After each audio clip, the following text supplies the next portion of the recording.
My family invited me to an upscale Thanksgiving dinner only to humiliate me by forgetting my order. They mocked my weight, thinking I'd take it like always. Instead, I waited for a toast to honesty, then revealed my sister's fiancé's affair, destroying their perfect evening instantly. This is where the story truly begins, and you won't want to miss what happens. Make sure you're subscribed to see it through to the end. We're always curious. Where in the world are you all watching from today? Let us know in the comments. The shivering wouldn't stop. It wasn't just the fever, though the thermometer on my nightstand read a stubborn 101.4 degrees. It was the sheer exhaustion that had settled into the marrow of my bones. I was 3 days into a severe bout of bronchitis, the kind that makes every breath feel like inhaling crushed glass. My small apartment was dark, save for the blue, clinical glow of my dual monitor setup. As a forensic accountant, I didn't get sick days. Fraud didn't sleep, and apparently neither did I, but tonight, I wasn't hunting down embezzled funds for a corporate client. I was doing a favor that had been demanded, not requested. My phone buzzed on the desk, vibrating against the wood. It was my mother. I stared at the screen, my eyes burning. I knew exactly what she wanted. She wouldn't be calling to ask if my fever had broken or if I needed groceries. She would be calling to ensure I was still on schedule with the wedding audit. My younger sister Nancy was getting married to Derek. Derek, the golden boy, Derek, the entrepreneur. My parents were ecstatic. Finally, one of their daughters was marrying well. To ensure Nancy started this marriage on the right foot, my father had bullied me into reviewing Derek's business ledgers and their joint wedding budget. "You're good with numbers, Alina," he had grunted last Sunday. "Make sure they aren't overspending on flowers. Use that eagle eye of yours for something useful for a change." I coughed, a deep, rattling sound that tore through my chest, and reached for the mouse. I ignored the phone. I just wanted to finish this review, send the email, and pass out for 12 hours. I opened the folder Derek had shared with me. It was messy, receipts scanned sideways, bank statements mixed with catering invoices. Typical for a small business owner who thought details were beneath him. I began categorizing the expenses, my fingers moving on autopilot.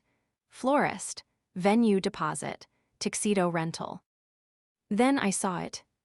It was a small transaction, buried in the miscellaneous business expenses subfolder of his credit card statement. A recurring charge of $200, labeled simply as J Consulting. It looked innocuous, boring even, but in my line of work, innocuous is a red flag. I cross-referenced the date. The first charge appeared 6 months ago. The most recent one was yesterday. I clicked on the transaction details. The merchant code didn't match a consulting firm. It matched a floral boutique and gift service, one that specialized in luxury, same-day deliveries. Why would he label a gift service as consulting? My curiosity, honed by years of catching liars and lies, overrode my sickness. I ran a quick search on the merchant ID. It linked back to a specific app used for discreet gifting. I had seen this before in divorce cases. It was a way to send presents without the recipient's name appearing on the main bill. I shouldn't have dug deeper. I should have closed the laptop. But I couldn't. I logged into the shared cloud drive Derek had carelessly given me full admin access to. He probably didn't even realize that giving me access to the budget folder gave me access to his synced device backups if he hadn't partitioned the drive correctly. And Derek was tech illiterate. There, in a folder labeled Receipts Backup, were the screenshots. He wasn't keeping receipts for taxes. He was keeping screenshots of thank you messages. "The bracelet is beautiful. Dee almost makes me feel guilty about Nancy." Almost. The sender was listed as Jennifer. My heart hammered against my ribs, harder than it had from the fever. Jennifer. I knew a Jennifer. Nancy's maid of honor was named Jennifer. My old college roommate was named Jennifer. I clicked the next image. It was a photo. A selfie of Derek and a woman, their faces pressed together, grinning. The background was the interior of his car, the same car he had driven to my parents' house last week. The woman wasn't Nancy. It was Jennifer from the gym my sister went to.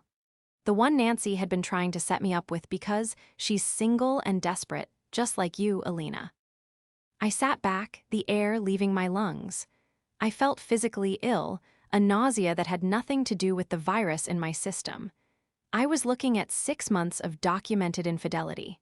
Gifts, hotel rooms, dates, all funded by the account I was supposed to be balancing for their wedding. The phone buzzed again, this time a text from my mother. "Pick up, we need to discuss the menu for Thursday. You better not still be sick. We are going to Le Jardin, and I won't have you ruining the aesthetic with a runny nose." I looked at the text. Then I looked at the photo of Derek kissing another woman. The betrayal wasn't just that he was cheating. It was that I was sitting here, destroying my health to ensure their financial future, while he was spending that future on someone else. The betrayal was worse than the diagnosis itself. I stared at the blinking cursor on my screen, the evidence of Derek's infidelity glowing in high definition. My mother's text message still lingered on my phone screen, demanding my presence, demanding my compliance, demanding that I act the part of the dutiful, invisible prop in their perfect family tableau. "You better not still be sick." The words echoed in my head, cold and sharp. There was no concern, no "take care of yourself, honey," just a warning not to embarrass them. I closed the laptop slowly. My hands were trembling, but the feverish haze that had clouded my mind for days was beginning to lift, replaced by a cold, crystalline clarity. I took a sip of lukewarm water, the liquid soothing my raw throat. I decided to call her back. "Hello," my mother's voice was sharp, impatient. I could hear the clinking of silverware in the background. They were already eating dinner without me, likely discussing the wedding. "Hi, Mom," I rasped, my voice sounding like gravel. "I got your text." "Oh, good, you sound terrible," she observed, not with sympathy, but with annoyance. "You need to pull yourself together by Thursday, Alina. Le Jardin is very exclusive. We're celebrating the engagement officially with the extended family. Uncle Jerry is flying in. You cannot show up looking like a zombie." "I have bronchitis, Mom. The doctor said I need rest." "We all have things we need, Alina." She cut me off, her tone dismissive. "Nancy needs a sister who supports her. Derek has been so generous inviting you to this dinner. It's a $150 a plate prix-fixe menu. The least you can do is show up, dress nicely for once, and smile. And please wear something that fits. You know how you get when you're stressed, you tend to bloat." I closed my eyes, the familiar sting of her criticism washing over me. It was always like this. My weight, my clothes, my job, my lack of a husband, it was all fodder for their disappointment. "I'll be there," I said, my voice surprisingly steady. "Good, and don't be late. 6:00 p.m. sharp. We're doing a toast right at the beginning," she said, and then, without a goodbye, she hung up. I set the phone down. I looked back at my computer. I reopened the folder. I had everything. The timestamps, the locations, the incriminating photos, the mocking texts about Nancy. "She's so clueless, it's cute," Derek had written in one message from 2 weeks ago. I could have emailed it to Nancy right then. I could have called my father, but I knew how that would play out. They would shoot the messenger. They would accuse me of jealousy, of trying to sabotage Nancy's happiness because I was bitter and alone. Derek would spin a lie, claim they were fake, or that I had doctored them. He was charming, and I was the difficult one. No, an email wasn't enough. I needed to be there. I needed to see his face. I spent the next 2 days resting aggressively. I drank gallons of tea, took my antibiotics religiously, and slept in 12-hour blocks. I needed my strength. On Wednesday night, Derek called me. "Hey, Alina." His voice was smooth, oozing that fake camaraderie he used whenever he wanted something. "Just checking in on those numbers. Did you get a chance to finalize the budget spreadsheet? Nancy is freaking out about the florist deposit." "I'm working on it," I lied, typing away on a different window where I was organizing his chat logs into a printable PDF. "I'll have the full report ready for you guys on Thursday. I can bring it to dinner." "Perfect," he said. "You're a lifesaver, Elle. Seriously, I know your parents give you a hard time, but I appreciate it. It was almost convincing. Almost. If I hadn't seen the text where he called me, Nancy's frumpy accountant sister, to his mistress, I might have believed him. No problem, Derek, I said, keeping my voice flat. I want Nancy to have exactly the life she deserves. That's the spirit, he laughed. See you at Le Jardin. Try not to order the whole menu, okay? Kidding. He hung up, chuckling at his own wit. I stared at the phone. He felt safe. He felt untouchable.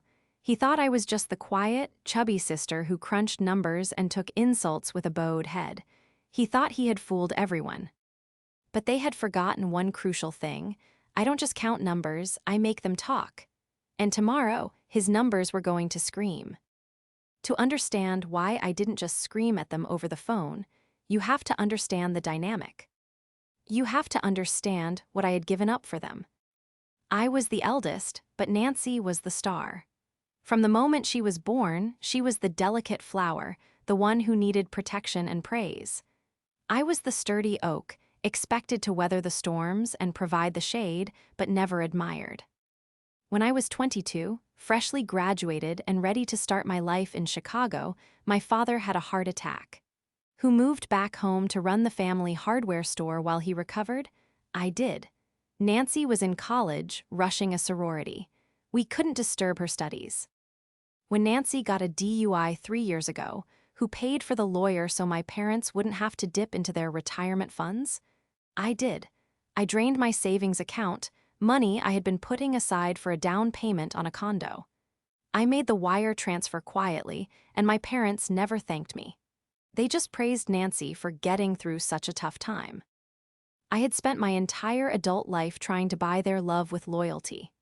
I was their retirement plan, their crisis manager, their emotional punching bag.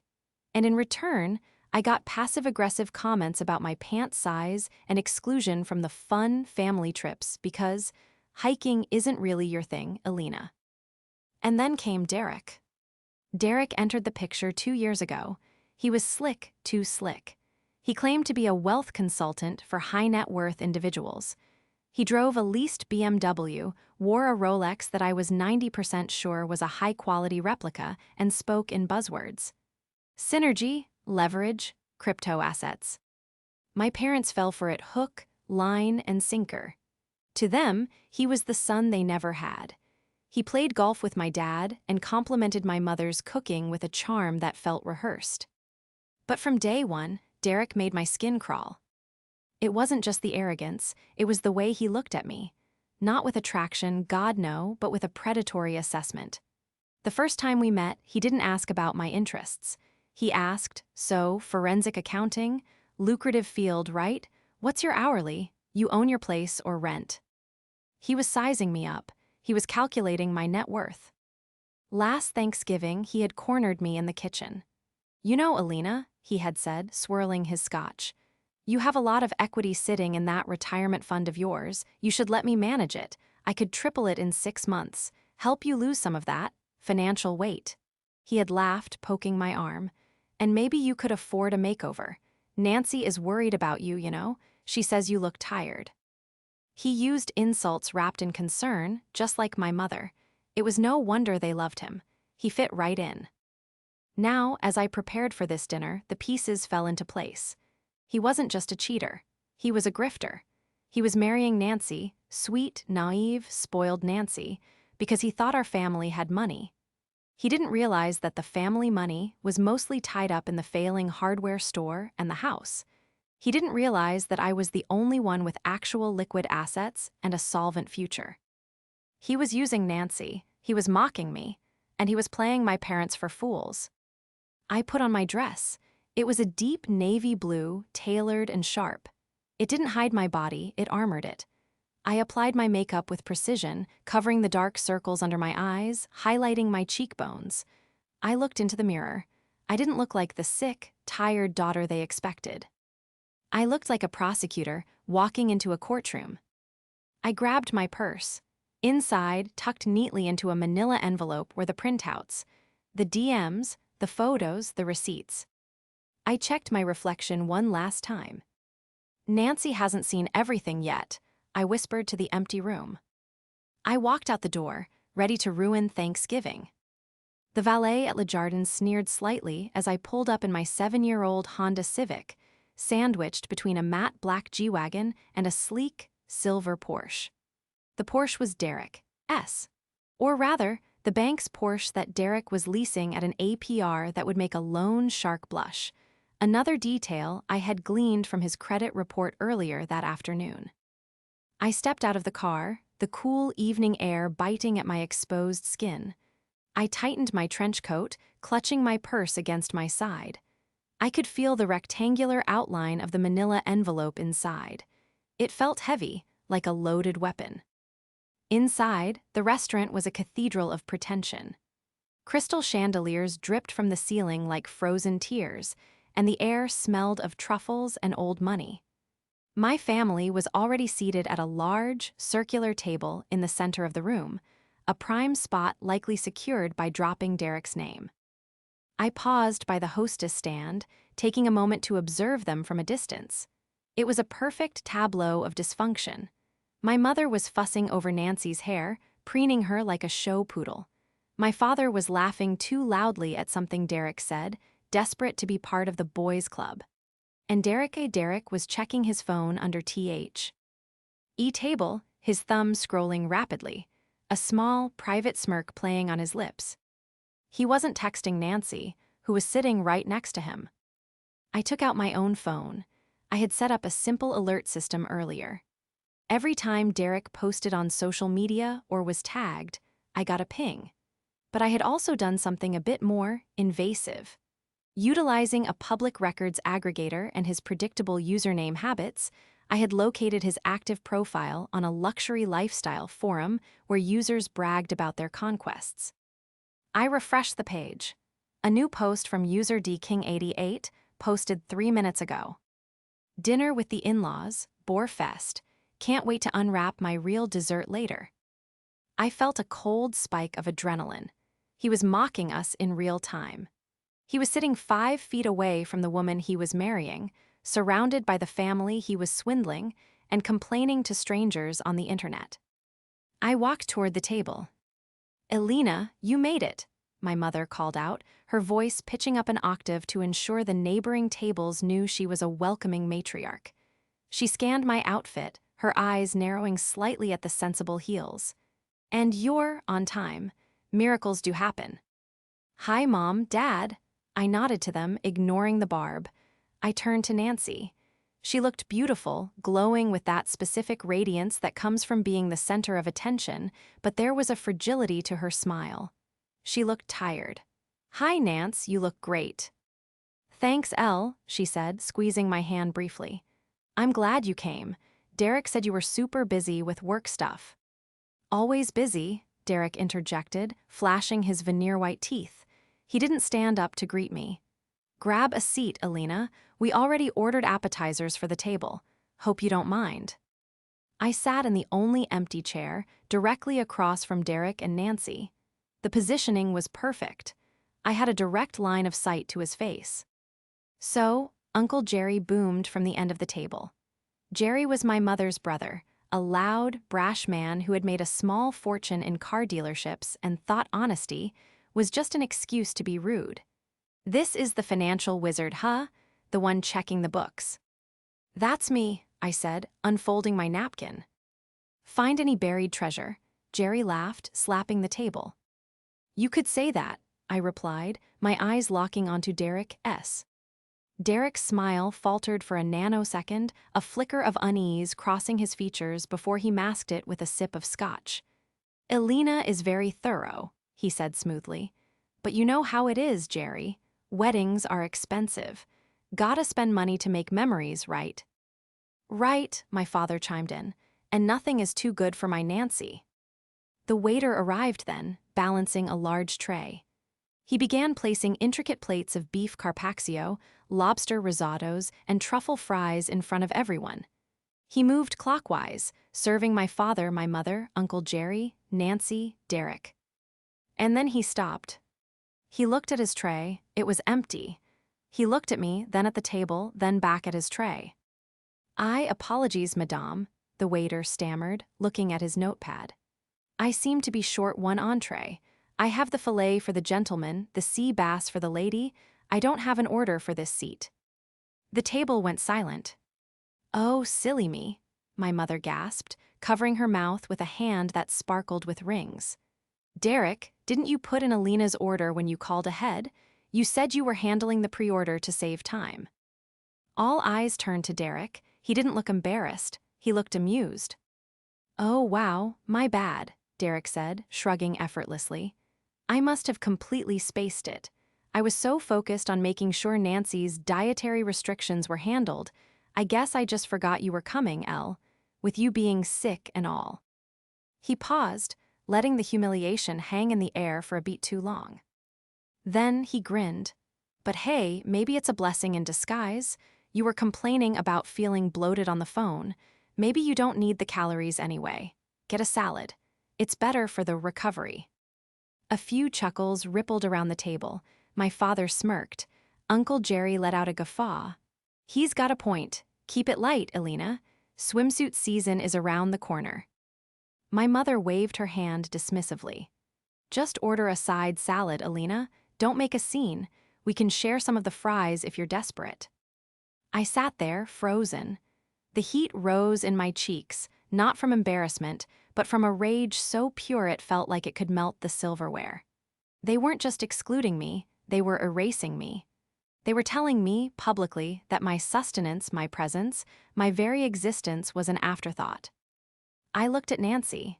She was looking down at her plate, avoiding my eyes. She knew this was wrong, but she wouldn't speak. She never spoke. It's fine, I said, my voice quiet. I'm not hungry. See, problem solved, Derek said, cutting into his steak. So, Jerry, tell me about this new dealership location. I reached into my bag and touched the cool paper of the envelope. Eat up, Derek, I thought, because you're going to choke on the check. The dinner progressed in a blur of clinking cutlery and self-congratulatory conversation.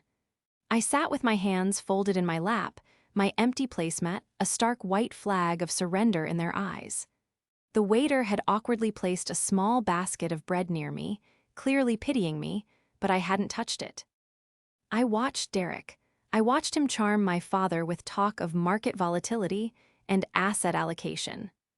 I watched him touch Nancy's arm possessively whenever he made a point, as if she were a prop in his presentation. The wedding is going to be the event of the season, my mother declared, sipping her third glass of Chardonnay. The floral arch alone is costing a fortune, but Derek insisted. He said, only the best for my queen. Actually, I said, my voice wasn't loud, but it cut through the chatter like a knife drop. The table quieted, my mother frowned. Alina, please, don't interrupt. I was just looking at the floral budget, I continued, keeping my tone conversational, almost bored. It's interesting you mention the arch, because I noticed a discrepancy in the vendor list. Derek stopped chewing. He looked at me, his eyes narrowing. What discrepancy? Well, I said, leaning forward slightly, the florist listed in the budget Petals and Vows quoted us $5,000, but I saw several outgoing payments of $200 and $300 to a different merchant code. Lux Blooms Express. Same-day delivery service. Very high-end. I looked at Nancy. Did you get any surprise flowers lately, Nance? Like, maybe every other week for the last 6 months. Nancy looked confused.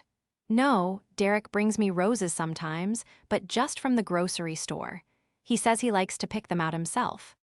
Right, I said, turning my gaze back to Derek. So, Derek, if the wedding flowers are prepaid to the vendor and Nancy isn't getting these expensive deliveries, who is? The air at the table shifted. It wasn't the explosion yet, it was the hiss of a fuse being lit. Derek wiped his mouth with his napkin, his movements slow and deliberate. He laughed, but it was a dry, hollow sound. God, you really are an accountant, aren't you? Boring us with line items at dinner. It's not boring if it's theft, I said calmly. Alina, my father barked, slamming his hand on the table. That is enough. You are accusing him of stealing now, just because you didn't get a steak. I'm not accusing him of stealing, Dad, I said. I'm asking a question. Where is the money going? Because according to the books I reviewed, the ones you asked me to review, there's about $15,000 missing from the wedding fund. And it didn't go to flowers. Nancy's head snapped up. 15,000? Derek, you said we were under budget. We are, Derek insisted, his face flushing a light pink. He turned to Nancy, his voice dropping to that manipulative, soothing register. Babe, listen to me. Your sister is confused. She's reading the internal transfers wrong. Those payments, they're deposits for the honeymoon. I was keeping it a surprise. He looked at me with a glare that promised retribution. I booked us a private villa in the Maldives. I've been paying it off in installments so it wouldn't hit the main account all at once. I wanted to surprise you at the rehearsal dinner. Oh, my mother gasped, clapping her hands. The Maldives? Oh, Derek, that is incredibly romantic. Nancy melted. The suspicion vanished from her eyes, replaced by adoration. Really? You did that for me? Of course, Derek said, reaching for her hand and kissing it. I'd do anything for you. Unlike some people, I don't care about the cost. I care about the experience. He shot a look of triumph at me. Sorry to ruin your gotcha moment, Alina, but maybe next time, ask before you try to audit my love life. My mother glared at me. You should be ashamed of yourself, Alina, trying to ruin a surprise like that. Jealousy is a very ugly look on you. Yeah, Alina, Uncle Jerry chimed in, pointing a fork at me. Let the man love his wife. Stop counting pennies and start counting your blessings that they even invited you.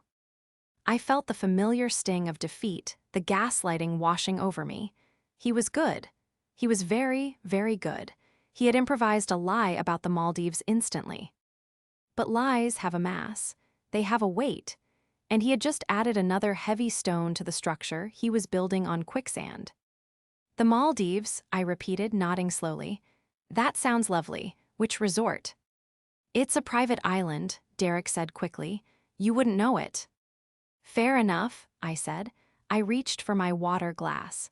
I guess I was just confused because the merchant codes for those payments were for a local delivery service in the city, and the GPS metadata on the receipts was for an address in Lincoln Park, not the Indian Ocean. Derek Fr. O's, the color drained from his face for real this time. GPS metadata, he whispered. Forensic accounting, Derek, I smiled, a thin, razor-sharp expression. I don't just look at the numbers, I look at where they live. The silence this time was different. It wasn't the awkward silence of a missed order. It was the tense, vibrating silence of a predator realizing the prey has teeth. Lincoln Park, Nancy asked, her voice trembling slightly. Who do we know in Lincoln Park? Nobody, Derek snapped, his voice too loud. She's lying, Nancy. She's making it up. Metadata, please. She's trying to sound smart because she's embarrassed she's single and eating a side salad. He turned on me, his charm evaporating, revealing the bully underneath. You know what your problem is, Alina? You're bitter. You can't stand that Nancy is happy. You can't stand that she's successful, beautiful, and marrying a guy who actually makes money. You're sitting there with your little spreadsheets trying to tear us down. I'm trying to protect her, I said, my voice steady, though my heart was hammering. Protect her from what? A luxury vacation? Derek stood up, throwing his napkin on the table. I don't have to listen to this. Mike, he said to my father, I love your daughter, but I cannot sit here and be disrespected by this dried-up bureaucrat you call a daughter. Elena, my father stood up too, his face purple. Apologize now. No, I said. Excuse me, my mother hissed. I said no, I won't apologize for doing the job you hired me to do. I stood up slowly, facing them all. You asked me to look at the finances, I looked, and I found that Derek isn't just spending money on surprises. He's tens of thousands of dollars in debt. His credit cards are maxed out. That lease on the Porsche? It's in default. He's using the wedding fund, your money, Dad, to pay the minimums on his gambling debts. Liar, Derek shouted. He looked wild now, desperate. Nancy, don't listen to her. She's sick in the head. She's been popping pills for her bronchitis all week. She's probably high. I have the credit report right here, I said, reaching for my bag. I don't want to see your fake papers. Derek lunged slightly, as if to grab my bag, but Uncle Jerry stood up and blocked him. Not to protect me, but to maintain order. Hey, calm down, Jerry shouted. Everyone sit down. She is ruining my engagement dinner, Derek yelled, pointing a shaking finger at me. She's jealous, look at her, she's a mess. Nancy was crying now, silent tears streaming down her face. Elena, please. Stop, just stop. If Derek says it's for the honeymoon, I believe him. Please don't ruin this. Her plea broke my heart. She was so conditioned to keep the peace, so terrified of rocking the boat, that she would choose a comfortable lie over a painful truth. Nancy, I said softly, I'm not doing this to hurt you. I'm doing this because I love you. If you loved her, you'd shut up, my mother screamed. Get out, Elena, leave. You are not welcome at this table. I'm not leaving, I said, not until I finish my report. I'm calling security, Derek said, pulling out his phone. I'm going to have you thrown out. Go ahead, I challenged him. Call them. Ask them to check the security footage of the parking lot from last Thursday. The night you told Nancy you were working late, you were here, at this bar, with a blonde woman who definitely wasn't a client. Derek stopped dialing. He stared at me, his mouth opening and closing. I didn't just check the numbers, Derek, I said, my voice dropping to a whisper that carried across the silent table. I checked the timeline. The atmosphere was electric. The other tables were watching us now. The waiters were hovering nervously. You're crazy, Derek muttered, but the fight was draining out of him. He looked like a trapped rat looking for a sewer grate. Maybe, I said, or maybe I'm just the only person at this table who actually pays attention. Uncle Jerry, sensing the implosion of the evening and perhaps trying to salvage the celebration he had flown in for, tapped his spoon loudly against his champagne glass. Clink, clink, clink. All right, Jerry bellowed, forcing a jovial smile that looked more like a grimace. That's enough bickering. We're a family, damn it. Families fight, but they forgive. We're here to celebrate Nancy and Derek. Let's get some drinks in us and wash this sour taste away. He raised his glass high. To the happy couple, and to family honesty, because even when it's ugly, we stick together, to honesty. My parents raised their glasses, desperate for the lifeline. To honesty, they echoed, glaring at me to join in. Nancy hesitated, then slowly raised her glass, her hand trembling. Derek let out a breath, composing himself. He smirked at me, thinking he had survived. He raised his glass. To honesty. I looked at them, I looked at their relief, their willingness to sweep everything under the rug, just to keep up appearances. I picked up my water glass, I stood up tall. To honesty, I repeated. I turned my body fully toward Derek. I locked eyes with him. Congrats on the engagement, Derek, I said, my voice clear and projecting to the back of the room. Oh, and Nancy hasn't seen everything yet. Do you mind showing her your DMs with Jennifer? The name, Jennifer, hung in the air like toxic smoke. It wasn't just a name. In our circle, in Nancy's life, there was only one Jennifer who mattered enough to warrant a specific anxiety. Jennifer was Nancy's college roommate. Jennifer was the maid of honor. Jennifer was the woman who had helped Nancy pick out her wedding dress 3 weeks ago. Derek froze. It wasn't a figure of speech. He went completely, statue, still rigid. His glass was halfway to his mouth, tilted for a toast that would never happen, and his eyes, previously full of arrogant fire, went dead and flat. Nancy turned her head slowly. The movement was mechanical, like a doll with rusty gears. She looked at Derek, then at me. Her voice was barely a whisper, but in the pin-drop silence of the restaurant, it sounded like a scream. Jennifer, she asked. My Jennifer, my maid of honor. No, Derek shouted, the glass finally slamming down onto the table, sloshing champagne over the white linen. No, of course not. Elena is insane. She's talking about some client, a consultant named Jennifer. I told you, Nancy, don't listen to her. A client, I repeated, my voice calm, almost clinical. I reached into my bag. The moment had come. I didn't rush. I wanted them to feel every second of this. I pulled out the manila envelope. It was thick.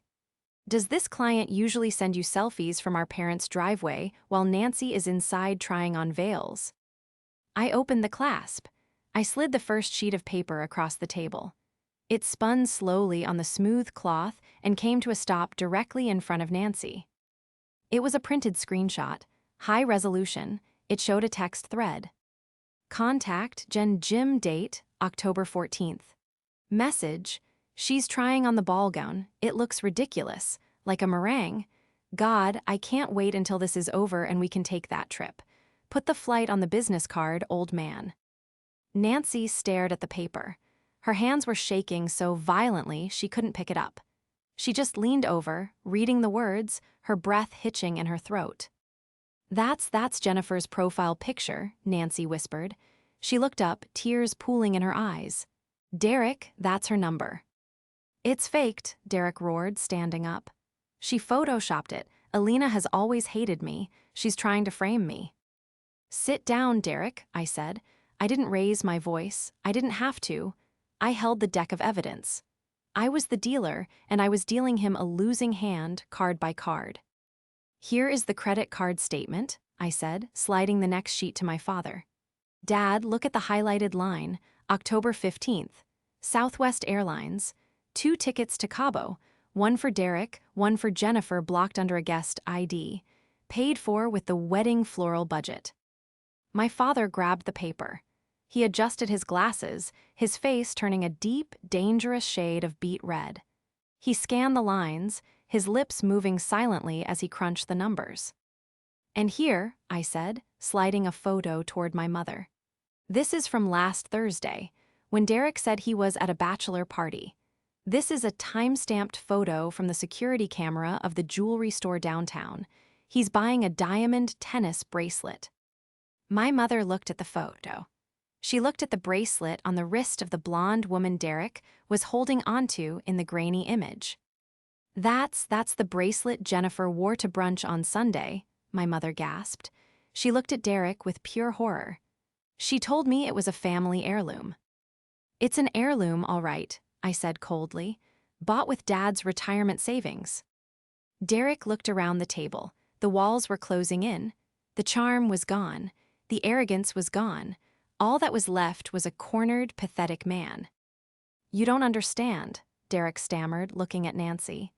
Babe, please, it was a moment of weakness. She came on to me. She's crazy. I was trying to break it off, I swear. You were trying to break it off by taking her to Cabo, I asked. Shut up, Alina. Derek lunged across the table, his hand reaching for the papers. Give me those. Hey, Uncle Jerry was up in a flash. He might have been a blowhard, but he was family. He grabbed Derek by the shoulder and shoved him back into his chair with surprising force. You don't touch her. You sit your ass down. Nancy, Derek pleaded, ignoring Jerry, ignoring me. Nancy, look at me. We're getting married in 2 weeks. The deposits are paid. The guests are invited. You can't let your jealous sister ruin our life. We can work past this. Every couple has bumps. Nancy slowly stood up. She picked you. P the photo of the text message. She read it one more time, like a meringue. She looked down at her engagement ring. The diamond sparkled under the chandelier light, a diamond I knew for a fact was lab-grown, though he had charged my father for a natural stone. You mocked my dress, Nancy said softly. What? Derek blinked. You cheated on me, you stole from my father, but you and my best friend laughed at me, Nancy's voice gained strength. She looked up, and for the first time in her life, I saw the steel in her spine. You think I'm stupid. You think I'm just a prop. No, baby, no. Don't call me baby, she snapped. She pulled the ring off her finger. It came off with a struggle, leaving a red mark on her skin. I might be naive, Derek, Nancy said, her voice shaking with rage. I might be spoiled, but I know when I'm being sold a lie. She didn't hand him the ring. She dropped it into his half-full glass of champagne. It made a small plink sound that felt louder than a gunshot. "Get out," Nancy said. "Nancy, you're making a mistake." "I said get out," she screamed, a primal sound that silenced the entire restaurant. "And Derek," I added, my voice cutting through the tension. "Check your email. I just forwarded this entire file to Dad's lawyer. And the police. Embezzlement over $10,000 is a felony in this state." Derek's eyes went wide. He looked at my father, who was standing now, his fists clenched at his sides. He looked at Uncle Jerry, who was cracking his knuckles. He looked at the waiter, who was watching with wide eyes, holding the bill. Derek didn't say another word. He grabbed his jacket. He didn't wait for the valet. He turned and practically ran toward the exit, his footsteps echoing on the marble floor. The silence that followed was heavy, thick with the wreckage of a destroyed future. My father sank into his chair, putting his head in his hands. "My money," he groaned, "the business accounts." My mother was weeping, dabbing her eyes with a napkin. The wedding, the invitations. Nancy stood there, trembling. She looked across the table at me, at the sister she had ignored, at the sister she had let them mock not 20 minutes ago. "Elena," she whispered. "I know," I said. "I'm sorry." "No," Nancy said. She wiped her face, smearing her mascara. She looked at the empty seat where Derek had been. Then she looked at the menu. She picked it up. "Waiter," Nancy called out, her voice cracking but determined. The stunned waiter stepped forward. "Yes, miss." Nancy pointed to me. "Bring my sister a menu," she said. "And bring us the wine list, the real one, not the house red Derek ordered." She looked at me, her eyes red but clear. "And bring her a steak, medium rare, and the lobster mac and cheese." "Nancy, you don't have to," I started. "Yes, I do," she interrupted. She reached across the table and took my hand. Her grip was tight. "You just saved my life, Elle. You're eating. We're all eating." The fallout was swift, brutal, and deeply satisfying. Derek didn't make it far. He was arrested 2 days later at O'Hare Airport, attempting to board a flight to Miami using a credit card he had stolen from my father's business ledger. It turned out I wasn't the only one he had scammed. There were 3 other families in the tri-state area who knew him as a financial advisor, and the FBI had been building a case for months. My dossier was just the final nail in a very large coffin. The wedding was canceled. The non-refundable deposits were lost, but thanks to my documentation of fraud, the insurance kicked in for the bulk of the venue costs. Jennifer, the maid of honor, vanished from social media and moved back to her hometown in Ohio within the week. I heard through the grapevine she had tried to contact Nancy once, claiming she was manipulated by Derek, but Nancy had blocked her number without a word. But the real change happened inside the house. A week after the dinner, I was at my parents' house, sitting at the kitchen table. But this time, I wasn't hidden away in a guest room with a laptop. I was at the head of the table. My father sat opposite me, a stack of ledgers between us. He looked older, more tired, but for the first time in my life, he looked at me with respect. "So," he said, adjusting his glasses, "the forensic audit shows we can recover about 60% of the liquid assets if we file the civil suit immediately." "Yes," I said, pointing to the spreadsheet. "I've already drafted the affidavit for the bank. They'll freeze his remaining accounts by noon. You won't get everything back, Dad. The travel, the hotels, that's gone, but the hardware store is safe." My father nodded slowly. He closed the folder. He took a deep breath. "Elena," he said. His voice was gruff, uncomfortable. Emotion wasn't his strong suit. We." He stopped. He looked at my mother, who was busy making coffee, her back to us. She had been unusually quiet all week. "We treated you badly," my father said finally. "At the dinner and before." "Yes," I said, "you did." "I thought," he sighed, "I thought you were jealous. I thought you were just difficult. I didn't see that you were the only one watching out for us." "I'm not difficult, Dad," I said softly. "I'm just detailed, and I don't like liars." My mother turned around. She placed a mug of coffee in front of me. It was black, just how I liked it. not the sugary latte she usually tried to force on me. "I'm sorry, Alina," she said. Her voice was small. "I was so obsessed with the wedding, with the image of it. I forgot to look at the man. I forgot to look at my daughters." She reached out and touched my shoulder. "You looked beautiful that night, even in that trench coat." It was a clumsy apology. It didn't erase years of comments about my weight or my job, but it was a start. Nancy walked in then. She was wearing sweatpants and a messy bun, no makeup. She looked exhausted, but she also looked free. She carried 2 plates of leftover Thanksgiving pie, the real Thanksgiving dinner we had finally eaten, just the 4 of us in a quiet, somber, but honest atmosphere. "Are we talking numbers?" Nancy asked, sliding a plate in front of me. "Because I don't want to hear them. I just want to know if he's going to jail." "He's going to jail," I assured her, taking a forkful of pie, "for a long time." Nancy sat next to me. She leaned her head on my shoulder.